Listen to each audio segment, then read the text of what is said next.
হযরতে উবাই ইবনে কাব রাদিয়াল্লাহু তাআলা আনহু বলেন, রাসূল করিম সাল্লাল্লাহু আলাইহি সাল্লাম বললেন, হে আবু মুনজির, তোমার কাছে আয়াত সমূহের মধ্যে থেকে কোন আয়াতটি সবচেয়ে মর্যাদাপূর্ণ? আমি বললাম, আল্লাহ এবং তার রাসূলই ভালো জানেন।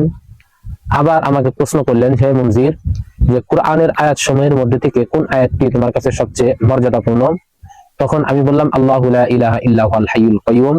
তখন হুজুর আকরাম সাল্লাল্লাহু আলাইহি সাল্লাম আমার বুকে হালকা থাপড় মেরে বললেন, আল্লাহ তাআলা তোমার জ্ঞানকে আনন্দময় করুন। দেখেন, এখানে হুজুর আকরাম সাল্লাল্লাহু আলাইহি সাল্লাম সাহাবাকে জিজ্ঞেস করার পর যখন তিনি এই কথা বললেন, তখন হুজুর আকরাম সাল্লাল্লাহু আলাইহি সাল্লাম বললেন, তোমার জ্ঞান আনন্দময় করুন। তাহলে এর থেকে বোঝা গেল যে কোরআনুল কারীমের মধ্যে সবচেয়ে মর্যাদাপূর্ণ আয়াত হলো আয়াতুল কুরসি।